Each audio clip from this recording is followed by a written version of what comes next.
ಪಾಕಿಸ್ತಾನದ ಭಯೋತ್ಪಾದನೆ ವಿರುದ್ಧ ಕ್ರಮ ಕೈಗೊಳ್ಳಿ. ಇಂಡಿಯಾದ ಕಾರ್ಯಕ್ಕೆ ಬಹುಪರಾಕ್ ಹೇಳಿದ ಸಂಸದ. ಹೌಸ್ ಆಫ್ ಕಾಮನ್ಸ್ ನಲ್ಲಿ ಮೊಳಗಿತು ಆಪರೇಷನ್ ಸಿಂಧೂರ್ ಜೈಕಾರ.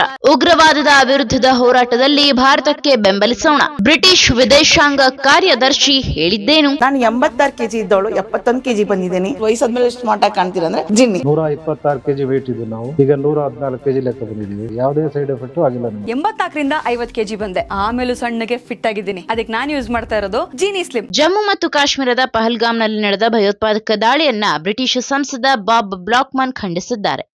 ಅಲ್ಲದೆ ಭಯೋತ್ಪಾದನೆಯ ವಿರುದ್ಧದ ಹೋರಾಟದ ಭಾಗವಾಗಿ ಪಾಕಿಸ್ತಾನದ ವಿರುದ್ಧ ಆಪರೇಷನ್ ಸಿಂಧೂರ್ ಕಾರ್ಯಾಚರಣೆ ನಡೆಸಿ ಭಾರತಕ್ಕೆ ತಮ್ಮ ಬೆಂಬಲ ವ್ಯಕ್ತಪಡಿಸಿದ್ದಾರೆ.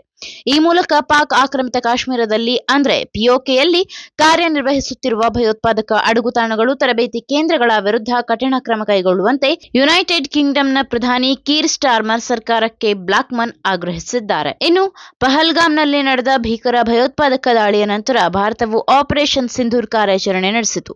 9 ಭಯೋತ್ಪಾದಕ ನೆಲೆಗಳ ಮೇಲೆ ನಿಖರವಾದ ವಾಯುದಾಳಿ ನಡೆಸಿತು. ಶಾಂತಿ ಮಾತುಕತೆಗಳು ಮುಂದುವರೆದಂತೆ ಪಾಕಿಸ್ತಾನ ಆಕ್ರಮಿತ ಕಾಶ್ಮೀರದಿಂದ ಭಯೋತ್ಪಾದಕ ನೆಲೆಗಳನ್ನು ನಾಶಪಡಿಸಲು ವಿದೇಶಾಂಗ ಕಾರ್ಯದರ್ಶಿ ಯಾವ ಕ್ರಮಗಳನ್ನು ಕೈಗೆತ್ತಿಕೊಳ್ಳುತ್ತಿದ್ದಾರೆ ಎಂಬುದಾಗಿ ಪ್ರಶ್ನೆ ಮಾಡಿದ್ದಾರೆ. ಪಾಕಿಸ್ತಾನ ಭಯೋತ್ಪಾದಕರಿಗೆ ಆಶ್ರಯ ನೀಡುತ್ತಿದೆ. ಲಷ್ಕರ್ ಎ ತೊಯ್ಬಾದಂತಹ ಭಯೋತ್ಪಾದಕ ಸಂಘಟನೆಗಳಿಗೆ ಆಶ್ರಯ ನೀಡುವಲ್ಲಿ ಪಾಕಿಸ್ತಾನ ಭಾಗಿಯಾಗಿದೆ. ಇದರ ಶಾಖೆಯಲ್ಲಿ ಒಂದಾದ ದಿ ರೆಸಿಸ್ಟೆಂಟ್ ಫ್ರಂಟ್ ಈ ಹಿಂದೆ ದಾಳಿಯ ಹೊಣೆಯನ್ನ ಹೊತ್ತುಕೊಂಡಿತ್ತು ಎಂದು ಬ್ರಿಟಿಷ್ ಸಂಸದ ಹೌಸ್ ಆಫ್ ಕಾಮನ್ಸ್ ನಲ್ಲಿ ಮಾತನಾಡಿರುವ ವಿಡಿಯೋವನ್ನ ತಮ್ಮ ಟ್ವಿಟರ್ ಎಕ್ಸ್ ಖಾತೆಯಲ್ಲಿ ಹಂಚಿಕೊಂಡಿದ್ದಾರೆ. ಪಹಲ್ಗಾಮ್ ದಾಳಿ ಭಯಾನಕವಾಗಿದೆ. ಇನ್ನು ಬ್ಲಾಕ್ಮನ್ ಪೋಸ್ಟ್ಗೆ ಪ್ರತಿಕ್ರಿಯಿಸಿರುವ ಯುಕೆ ವಿದೇಶಾಂಗ ಕಾರ್ಯದರ್ಶಿ ಡೇವಿಡ್ ಲ್ಯಾಮಿ, ಪಹಲ್ಗಾಮ್ ಭಯೋತ್ಪಾದಕ ದಾಳಿ ಭಯಾನಕವಾಗಿದೆ. ಭಯೋತ್ಪಾದನೆಯನ್ನ ಎದುರಿಸಲು ಬ್ರಿಟಿಷ್ ಸರ್ಕಾರ ಭಾರತ ಮತ್ತು ಪಾಕಿಸ್ತಾನದ ಜೊತೆ ಕೆಲಸ ಮಾಡಲಿದೆ ಎಂದು ಭರವಸೆ ನೀಡಿದ್ದಾರೆ. ನಾವು ಇದನ್ನ ಖಂಡಿಸುತ್ತೇವೆ ಮತ್ತು ಈ ಭಯೋತ್ಪಾದಕ ಬೆದರಿಕೆಯನ್ನ ಎದುರಿಸಲು ನಾವು ನಮ್ಮ ಪಾಲುದಾರರೊಂದಿಗೆ ಕೆಲಸ ಮಾಡುವುದನ್ನ ಮುಂದುವರಿಸುತ್ತೇವೆ. ನಾವೆಲ್ಲರೂ ಈಗ ಹೊಂದಿಕೊಳ್ಳಬೇಕು ಮತ್ತು ಭಯಾನಕ ಭಯೋತ್ಪಾದನೆಯನ್ನ ಎದುರಿಸಲು ಎರಡೂ ದೇಶಗಳ ಪ್ರಯತ್ನಗಳನ್ನ ಬೆಂಬಲಿಸುತ್ತಿದ್ದೇವೆ ಎಂದು ಲ್ಯಾಮಿ ಹೇಳಿದ್ದಾರೆ. ಜಗತ್ತು ಎಚ್ಚರಗೊಳ್ಳುತ್ತಿದೆ. ಅಲ್ಲದೆ ಪಾಕಿಸ್ತಾನ ಪ್ರಾಯೋಜಿತ ಭಯೋತ್ಪಾದನೆ ಮತ್ತು ಪಹಲ್ಗಾಮ್ನಲ್ಲಿ 26 ಅಮಾಯಕ ನಾಗರಿಕರ ಕ್ರೂರ ಹತ್ಯೆಯಿಂದ ಜಗತ್ತು ಎಚ್ಚರಗೊಳ್ಳುತ್ತಿದೆ ಎನ್ನುವ ಮೂಲಕ ಬ್ಲಾಕ್ಮನ್ ಅವರ ನಿಲುವನ್ನ ಬಿಜೆಪಿ ನಾಯಕ ಅಮಿತ್ ಮಾಳವಿಯಾ ಶ್ಲಾಘಿಸಿ ತಮ್ಮ ಎಕ್ಸ್ ಖಾತೆಯಲ್ಲಿ ಪೋಸ್ಟ್ ಮಾಡಿದ್ದಾರೆ.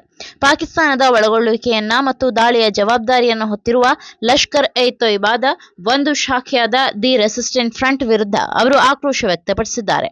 ಪ್ರಮುಖವಾಗಿ ಪಹಲ್ಗಾಮ್ನಲ್ಲಿ 26 ಪ್ರವಾಸಿಗರನ್ನ ಉಗ್ರರು ಗುಂಡಿಕ್ಕಿ ಕೊಂದ ದಿನವೇ ಆ ಹೇಯ ಕೃತ್ಯವನ್ನ ಬ್ಲಾಕ್ಮನ್ ಖಂಡಿಸಿದ್ದರು.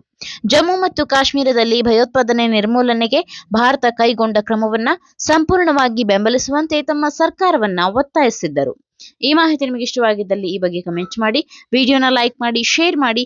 ನಮ್ಮ ಚಾನೆಲ್ನ ಸಬ್ಸ್ಕ್ರೈಬ್ ಮಾಡದಿದ್ದಲ್ಲಿ ಬೇಗ ಸಬ್ಸ್ಕ್ರೈಬ್ ಮಾಡಿ. ಧನ್ಯವಾದ. ನಾನು 86 kg ಇದ್ದವಳು 71 kg ಬಂದಿದ್ದೇನೆ. ವಯಸ್ಸಾದ್ಮೇಲೆ ಸ್ಮಾರ್ಟ್ ಆಗಿ ಕಾಣ್ತೀರಾ ಅಂದ್ರೆ ಜಿನ್ನಿ. 126 kg ವೇಟ್ ಇದೆ. ನಾವು ಈಗ 114 kg ಲೆಕ್ಕ ಬಂದಿದ್ದೀವಿ. ಯಾವುದೇ ಸೈಡ್ ಎಫೆಕ್ಟ್ ಆಗಿಲ್ಲ. 84ರಿಂದ 50 kg ಬಂದೆ. ಆಮೇಲೆ ಸಣ್ಣಗೆ ಫಿಟ್ ಆಗಿದ್ದೀನಿ. ಅದಕ್ಕೆ ನಾನು ಯೂಸ್ ಮಾಡ್ತಾ ಇರೋದು ಜೀನಿ ಸ್ಲಿಮ್. ಬೆಂಗಳೂರಿನ ಬೆಸ್ಟ್ ನೀಟ್ ಕೋಚಿಂಗ್ ಅಕಾಡೆಮಿ ಅಂದ್ರೆ excellence NEET academy. NEET crash course and NEET long term coaching admission ಪ್ರಾರಂಭ.